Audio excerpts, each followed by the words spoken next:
राधा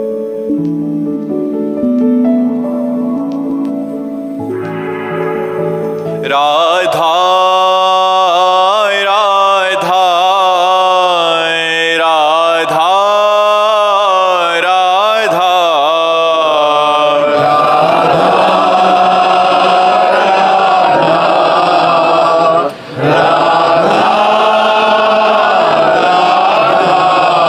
नमस्कार। आज की इस खास बातचीत में आपका स्वागत है। मैं हूं विवेक चौधरी और मैं हूँ साधना। आज हम श्री हित प्रेमानंद गोविंद शरण जी महाराज के 21 सितंबर 2025 के एकांतिक वार्तालाप मतलब उनके प्रश्नोत्तर सत्र के कुछ खास अंशों पर बात करेंगे। हाँ, ये उनके YouTube चैनल भजन मार्ग पर उपलब्ध है। जी। और ये वो बातचीत है जहाँ महाराज जी ने भक्तों के रोजमर्रा के जीवन, उनकी उलझनों, आध्यात्मिकता, कर्म और भक्ति, इनसे जुड़े सवालों के जवाब दिए। काफी कुछ सीखने को मिलता है इसमें। हाँ, और हमारा मकसद भी यही है कि महाराज जी की बातों से जो व्यवहारिक ज्ञान मिलता है ना, उसे समझें। बिल्कुल। कैसे भक्ति और सही कर्म का रास्ता हमें जिंदगी की चुनौतियों का सामना करने की हिम्मत देता है और शायद एक अलग नजरिया भी। सही कहा। तो चलिए इन विचारों में और गहराई से उतरते हैं। जरूर। सबसे पहला सवाल लेते हैं, जो शायद हर किसी के मन में कभी ना कभी आता ही है, मौत के बाद क्या होता है? हाँ, रोहित जी ने पूछा था ये। जी। ये सवाल तो नंबर सदियों पुराना है। इस पे महाराज जी का क्या कहना है? उनका नजरिया बहुत सीधा और प्रैक्टिकल है। वो कहते हैं कि आगे क्या होगा इसकी फिक्र करने से अच्छा है कि हम आज क्या कर रहे हैं इस पर ध्यान दें। अगर आज हम भगवान का नाम जप रहे हैं, सही रास्ते पर चल रहे हैं, तो भाई नतीजा तो अच्छा ही होगा। उसकी चिंता में आज को क्यों खराब करें? ये बात तो सही है कि आज पर फोकस करें, लेकिन कई बार हम देखते भी हैं कि जो लोग भक्ति करते हैं, अच्छे कर्म भी कर रहे होते हैं, उन्हें भी बहुत तकलीफें झेलनी पड़ती हैं, जैसे कोई गंभीर बीमारी हो गई। हाँ, ये सवाल भी उठता है। बिल्कुल। महाराज जी इसे पिछले जन्मों के कर्मों का नतीजा मानते हैं। अच्छा। उनका कहना है कि हमारे किए हुए कर्म, अच्छे या बुरे, वो भगवान के यहाँ जमा रहते हैं और सही वक्त आने पर उनका फल मिलता है। वो इसका सबूत एक नए जन्मे बच्चे के स्वाभाविक ज्ञान में देखते हैं, जैसे उसे माँ का दूध पीना या डर और प्यार महसूस करना। ये कौन सिखाता है? कोई नहीं सिखाता। हाँ, तो ये दिखाता है कि आत्मा तो पुरानी है, बस शरीर नया मिला है। तो मतलब पिछले कर्मों का असर तो रहेगा ही। फिर इससे निकलने का रास्ता क्या है?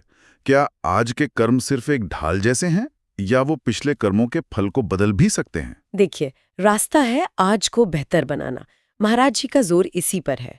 आज का भगवान नाम जप, दूसरों की मदद करना, मतलब परोपकार, सेवा और पाप से बचकर जीना।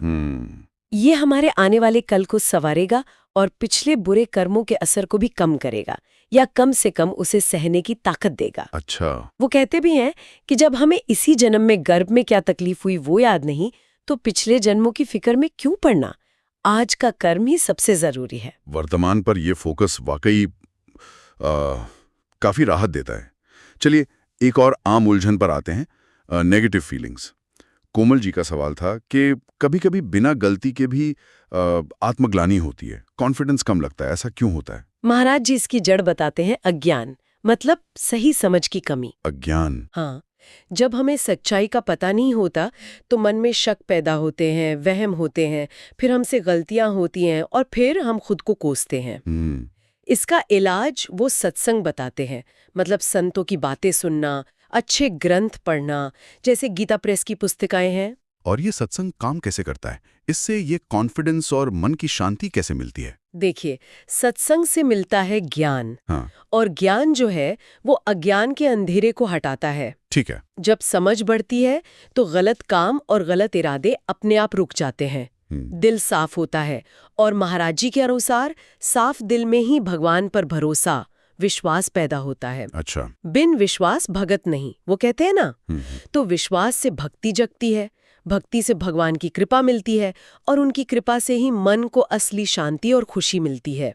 ये एक चेन रिएक्शन जैसा है। विश्वास का ये धागा वाकई कई गांठें खोल सकता है।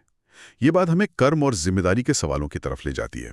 डॉक्टर प्रियंका जी का एक बहुत ही प्रैक्टिकल सवाल था। हाँ, वो डॉक्टर वाला सवाल। हाँ, अगर एक डॉक्टर पूरी कोशिश करे पर अनजाने में कोई चूक हो जाए और मरीज के घर वाले डॉक्टर को दोष दें, तो क्या ये डॉक्टर का पाप गिना जाएगा? महाराज जी डॉक्टर की जिम्मेदारी को बहुत बहुत अहम मानते हैं। वो कहते हैं कि ऑपरेशन टेबल पर मरीज के लिए डॉक्टर ही भगवान जैसा है। सही बात है। इसलिए डॉक्टर का फर्ज है कि पूरी ईमानदारी और बिना किसी लापरवाही, जिसे वो प्रमाद शब्द इस्तेमाल करते हैं, बिना प्रमाद के अपनी तरफ से बेहतरीन कोशिश करे।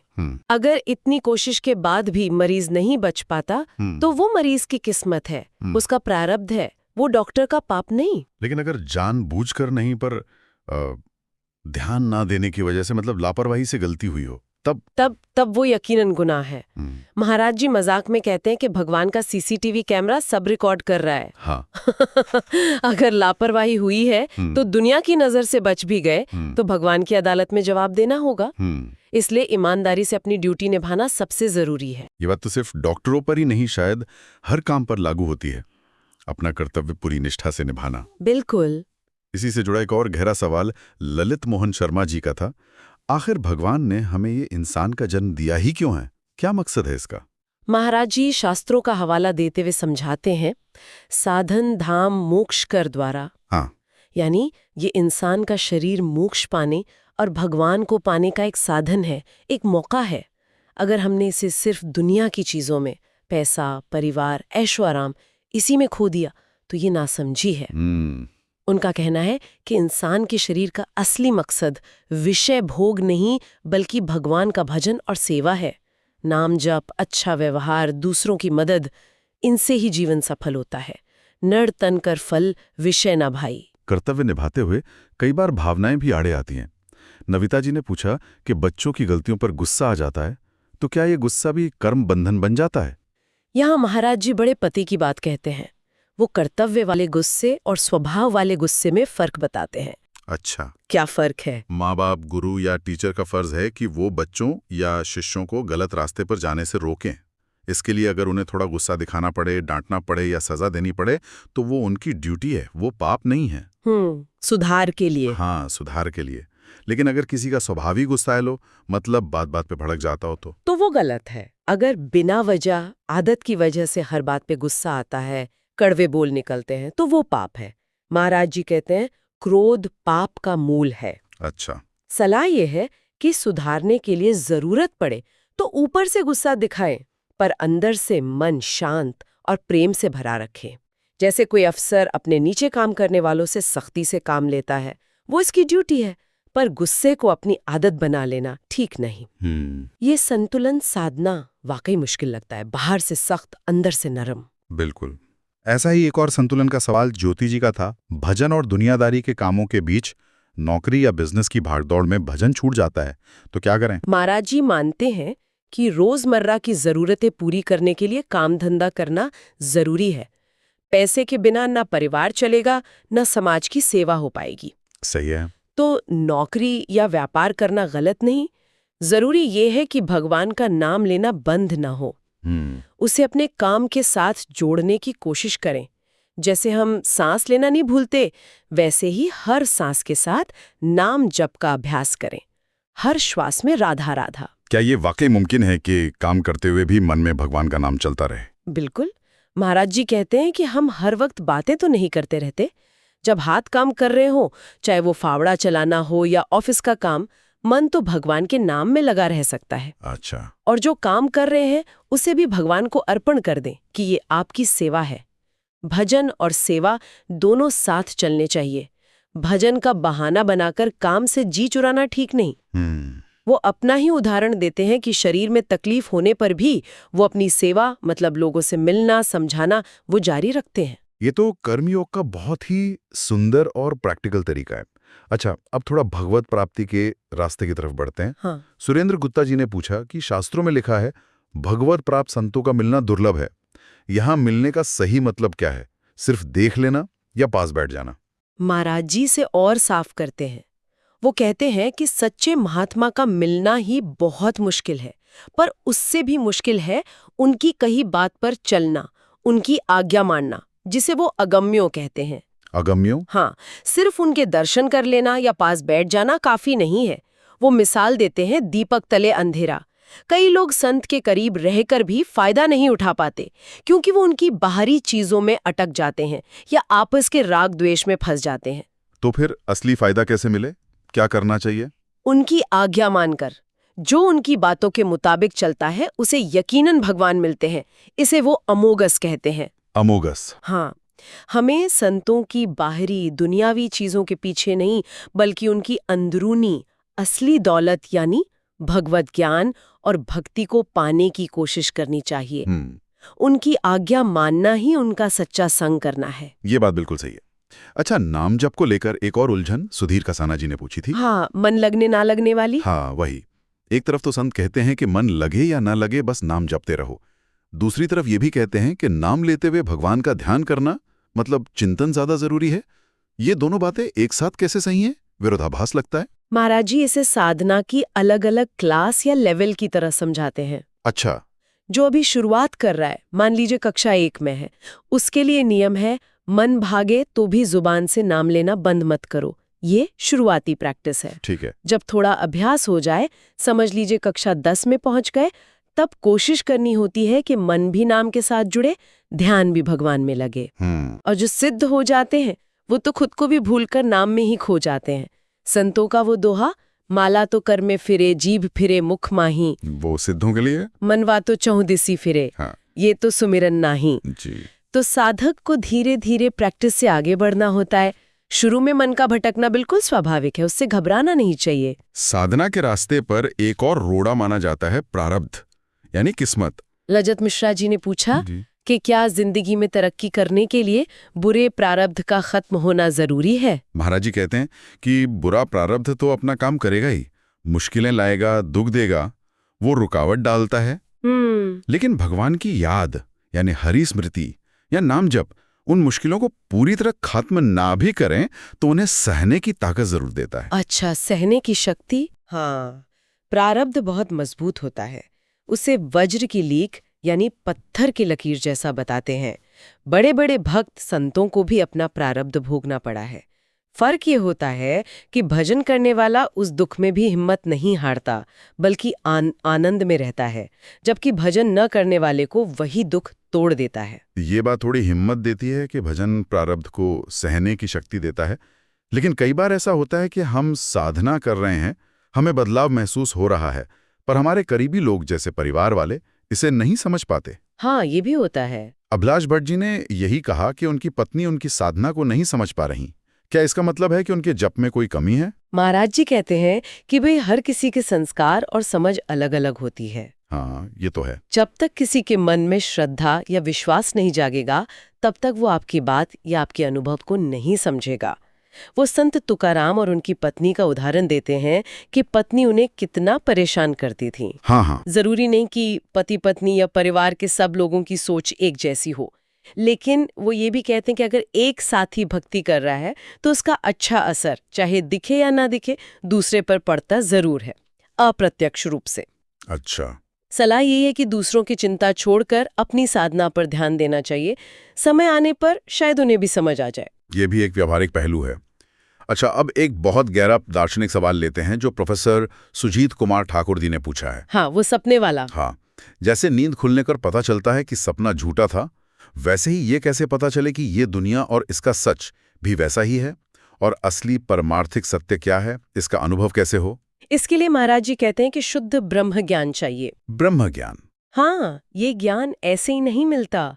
इसके लिए कुछ चीजें जरूरी हैं। विवेक यानी सही गलत सच झूठ पहचानने की बुद्धि, वैराग्य दुनिया की चीजों से मोह कम होना, षट संपत्ति मन और इंद्रियों को काबू में रखने वाले 6 गुण जैसे शम दम वगैरह, और मुमुक्षुत्व यानी मोक्ष पाने की तीव्र इच्छा।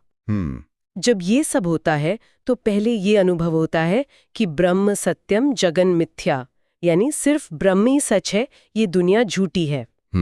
और फिर उससे भी आगे जाकर सर्वम खलिदम ब्रह्म यानी सब कुछ ब्रह्म ही है का अनुभव होता है। तो क्या हम सब अभी एक सपने में जी रहे हैं महाराज जी के अनुसार? उनके अनुसार हाँ, हम सब मुंह की नींद में सो रहे हैं और ये दुनिया एक सपने जैसी है। मुंह निशा सब सोवनिहारा, जगह ही सो जाने ही। हाँ, अभी हमें सब अलग अलग दिखता है। ये औरत, ये मर्द, ये अच्छा, ये बुरा, ये जिंदा, ये बेजान, ये सपने की हालत है। जब ये द्वैत यानी मैं और दूसरा का भाव मिटता है, तभी गुस्से और दुख की असली जड़ खत्म होती है। वो राजा जनक के सपने की कहानी सुनाते हैं जिन्होंने सपने में भिक्षा मांगी और जागने पर पूछा वो सच था या ये राजपाट सच है। हाँ, मैंने भी सुनी है। तब ऋषि अष्टावक्र ने कहा न वो सच न ये सच, दोनों बदलते रहते हैं। सच वो है जो कभी नहीं बदलता। ये सोचना कि हम शायद एक सपने में हैं अपने आप में चौंकाने वाला है। शायद यही जागने की तरफ पहला कदम हो सकता है। इसी से जुड़ा अमित अग्रवाल जी का सवाल था कि भगवान से मिलना कब और कैसे होगा। क्या ये भी किस्मत मतलब प्रारब्ध पर निर्भर है? महाराज जी कहते हैं कि ये प्रारब्ध से ज्यादा हमारे भजन और विकलता पर निर्भर करता है। विकलता मतलब? विकलता यानी भगवान से मिलने की तीव्र बेचैनी, तड़प। वो नारद जी और दो साधुओं की कहानी सुनाते हैं। हाँ, बताइए। एक साधु को नारद जी ने बताया कि उसे इसी जन्म में भगवान मिलेंगे, दूसरे को बताया कि अभी पीपल के पेड़ के पत्तों जितने जन्म और लगेंगे। बाप रे। हाँ, तो जिसे कई जन्मों की बात कही गई, वो ये सुनकर ही कि भगवान कम से कम उसे जानते तो हैं कि उसे इतने जन्म लगेंगे, वो इतना भावुक होकर, विकल होकर रोने लगा कि भगवान को तुरंत वहीं प्रकट होना पड़ा। अरे वाह, मतलब असली चीज है भगवान के लिए वो तड़प, वो बेचैनी। बिल्कुल। जब भगवान के लिए ऐसी तड़प हो कि उनके बिना रहा न जाए, दरस बिन दुखन लागे नैन, तब उनका मिलना मुमकिन होता है। और ये तड़प कब जागेगी, ये कोई नहीं कह सकता। ये भजन और कृपा से ही संभव है। एक और बहुत ऊंची साधना की बात होती है, सब में भगवान को देखना। अनंत कुमार साहू जी ने पूछा कि इसका मतलब क्या है और ये किया कैसे जा सकता है? तो बहुत मुश्किल लगता है। महाराज जी इसे बिजली के उदाहरण से बहुत खूबसूरती से समझाते हैं। अच्छा, कैसे? बिजली तो एक ही है, पर पंखे में जाती है तो हवा देती है, बल्ब में रोशनी, एसी में ठंडक और हीटर में गर्मी। सही बात है। मशीनें अलग अलग हैं, उनकी काम अलग अलग है, पर उनके अंदर की ताकत मतलब बिजली वो तो एक ही है। ठीक वैसे ही भगवान की शक्ति या चेतना सब में, अच्छे इंसान, बुरे इंसान, जानवर, पेड़ पौधे, स्त्री पुरुष, सब में एक जैसी है। लेकिन शरीर और मन रूपी मशीन के फर्क की वजह से सबके काम और स्वभाव अलग अलग दिखते हैं। हमें ऊपर का खोल मतलब माया वो दिखती है, अंदर की शक्ति भगवान वो नहीं। तो फिर वो अंदर की शक्ति दिखेगी कैसे? उसका तरीका क्या है? साधना से। जब ज्ञान के या प्रेम के नेत्र खुलते हैं, तब सब में वही एक भगवान नजर आने लगते हैं। महाराज जी कहते हैं, पहले ये बात माननी होगी कि हाँ सब में भगवान है, फिर डट कर भजन करना होगा, तब जाकर ये अनुभव होगा, यानी जानना संभव होगा। असली चुनौती तो बुरे काम करने वाले या हमें दुख देने वाले में भी उसी भगवान की शक्ति को देखना है। गीता का श्लोक भी यही कहता है, विद्या विनय संपन्न, यानी ज्ञानी पुरुष सब में एक समान दृष्टि रखता है। आखिर में एक बहुत ही रोजमर्रा की मुश्किल पर सवाल आया था, किसी से बात करते हुए या काम में लगे हुए भगवान की याद कैसे बनाए रखें? मन तो भटक जाता है। महाराज जी कहते हैं कि मन एक साथ दो काम कर सकता है, बस अभ्यास की जरूरत है। अच्छा। हाँ, वो अपना तरीका बताते हैं कि जब वो किसी से बात करते हैं तो मन ही मन उस व्यक्ति के चेहरे पर मानसिक रूप से राधा नाम लिखते रहते हैं। अरे वाह! इससे बाहर बातचीत भी चलती रहती है और अंदर नाम भी चलता रहता है। कोई छोटा सा नाम चुन लेना इसमें मदद कर सकता है। लगातार अभ्यास से मतलब अभ्यास से योग युक्तेन, इससे ये सद जाता है कि बाहरी काम और अंदरूनी याद साथ साथ चले। अपनी अंदरूनी स्थिति मतलब स्मरण को बनाए रखते हुए ही बाहर की सेवा या काम करना है। तो आज की इस पूरी बातचीत का सार देखें तो महाराज जी की शिक्षाओं में कुछ मुख्य बातें उभर कर आती हैं। अपने आज के कर्मों पर ध्यान देना, हाँ, वर्तमान कर्म, लगातार भगवान का नाम जपते रहना, बिना फल की इच्छा के सेवा करना, निष्काम सेवा, संतों और ग्रंथों का संग मतलब सत्संग करके सही समझ बढ़ाना और भगवान पर अटूट भरोसा रखना। बिल्कुल। और शायद सबसे बढ़कर भगवान से मिलने की गहरी तड़प, वो विकलता पैदा करना। साथ ही ये समझना कि वही एक ईश्वरीय शक्ति हर किसी में मौजूद है, चाहे बाहर से वो कैसा भी दिखे या बर्ताव करे। जिंदगी की सारी जिम्मेदारियां निभाते हुए भी अंदर से भगवान की याद बनाए रखना मुमकिन है, और यही शायद कर्म योग और भक्ति योग का असली मेल है। आज की इस चर्चा के बाद एक सवाल मन में छोड़ जाते हैं, अगर ये दुनिया वाकई एक सपने की तरह है और हम सब मोह की नींद में हैं, तो उस असली सच्चाई को महसूस करने की तरफ आज हम कौन सा एक छोटा सा कदम उठा सकते हैं? सोचने वाली बात है। या फिर ये जानने के बाद कि एक ही ताकत अच्छे और बुरे दोनों को चला रही है, दूसरों को देखने के हमारे नजरिए में क्या फर्क आ सकता है? ये सवाल खुद ही एक साधना बन सकते हैं। बिल्कुल। आज की ये गहन चर्चा यहीं समाप्त होती है। मैं हूं विवेक चौधरी। और मैं हूं साधना। राधे राधे। राधे राधे। मिलेंगे अगली चर्चा में।